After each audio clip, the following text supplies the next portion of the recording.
சீமான் தூய தமிழ் பெயரா? சீமான் என்பது தூய தமிழ் பெயர் அல்ல. எப்படின்னு பார்க்கலாம். முதல்ல சீமான் என்ற வார்த்தைக்கு போவதற்கு முன்னாடி ஸ்ரீமன் ஸ்ரீமான் என்ற வார்த்தையை பார்ப்போம். அது பார்த்துட்டு வந்தாதான் இந்த சீமான் என்பதற்கு அர்த்தம் தெரியும். ஏன் சீமான் என்ற வார்த்தை அல்லது சொல் பெயர் தமிழ் பெயர் அல்ல, தூய தமிழ் பெயர் அல்ல என்பது புரியும். முதலில் ஸ்ரீமன் என்றால் என்ன? ஸ்ரீமன் என்பது சமஸ்கிருதத்தில் ஸ்ரீ என்ற சொல் செல்வம், வளம், அழகு, மங்களம், செழிப்பு, புகழ், அதிர்ஷ்டம், தெய்வீக அருள் போன்ற அனைத்து நல்ல குணங்களையும் செல்வங்களையும் வாரி வழங்கும் மகாலட்சுமி அன்னையை குறிக்கும். மன் என்பது உடையவன் என்ற அர்த்தத்தை தரும்.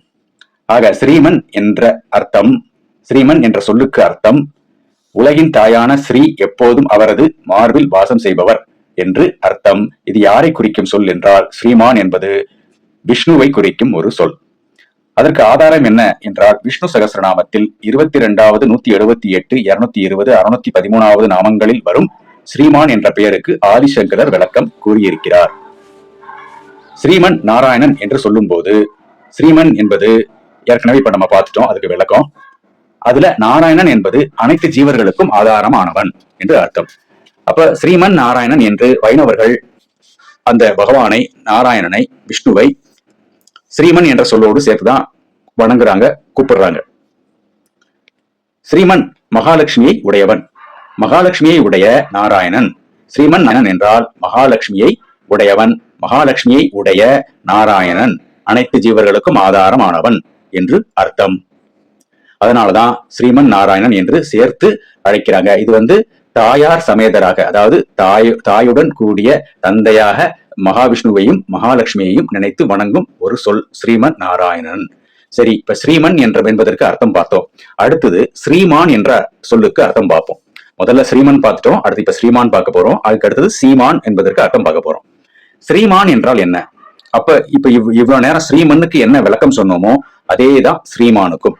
ஸ்ரீமன் நாராயணன், ஸ்ரீமன் என்றும் சொல்லலாம், ஸ்ரீமான் என்றும் சொல்லலாம். ஆக ஸ்ரீமன் இஸ் ஈக்குவல் டு ஸ்ரீமான், ஸ்ரீமன் என்றும் சொல்லலாம், ஸ்ரீமான் என்றும் சொல்லலாம். ஸ்ரீமனுக்கு என்ன அர்த்தமோ அதேதான் ஸ்ரீமானுக்கும். சரி, இப்ப ஸ்ரீமான் பார்த்துட்டோம், ஸ்ரீமான் பார்த்துட்டோம். அடுத்தது ஸ்ரீமான். இப்ப இந்த ஸ்ரீமான் தூய தமிழ் சொல்லா அப்படின்னு முதல்ல பார்ப்போம்.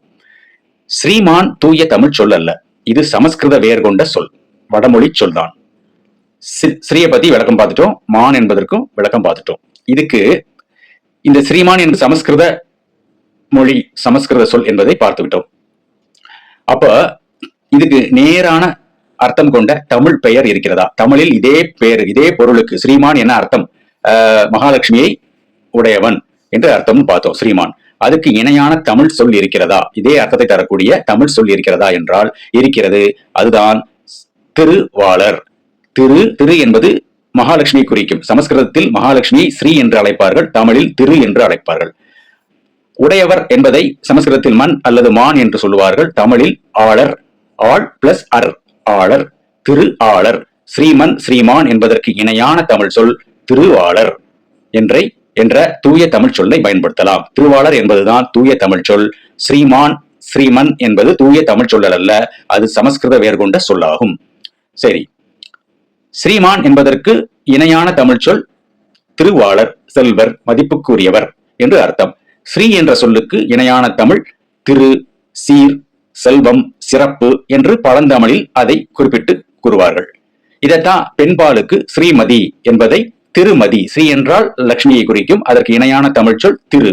இப்ப ஸ்ரீமதி என்றால் திருமதி என்று அர்த்தம். தமிழ் இலக்கியங்களிலும் சங்க இலக்கியம், திருக்குறள் போன்றவற்றில் ஸ்ரீ அல்லது ஸ்ரீமான் என்ற சொற்கள் இல்லை.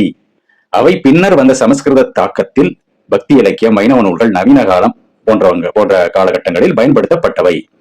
தூய தமிழ் பற்றாளர்கள் பெரும்பாலும் ஸ்ரீமன் என்றோ ஸ்ரீமான் என்றோ கூற மாட்டார்கள்.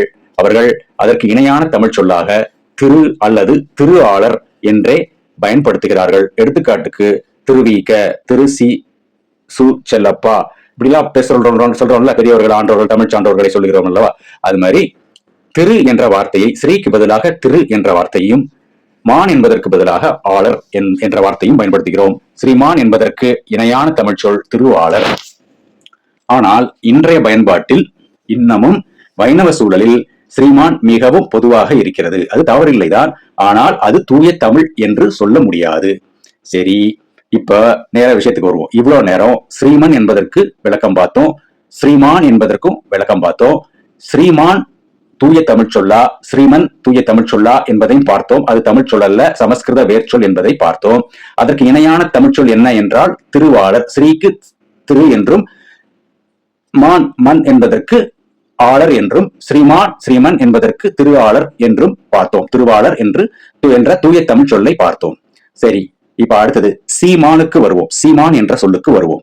ஸ்ரீதேவியை தமிழில் எப்படி கூப்பிடுறாங்க? சீதேவி என்று குறிப்பிடுகிறார்கள்.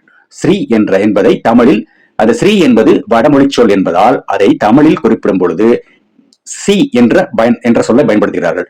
ஸ்ரீ என்பது எதனுடைய கூட்டு? இஸ் என்ற வடமொழி சொல்லும் ரீ என்ற வடமொழி சொல்லும் சேர்ந்ததுதான் ஸ்ரீ. அந்த ஸ்ரீயை தமிழில் சி என்று அழைக்கிறார்கள்.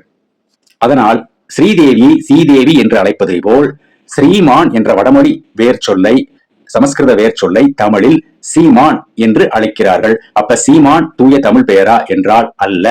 எப்படி என்பதை பார்ப்போம்.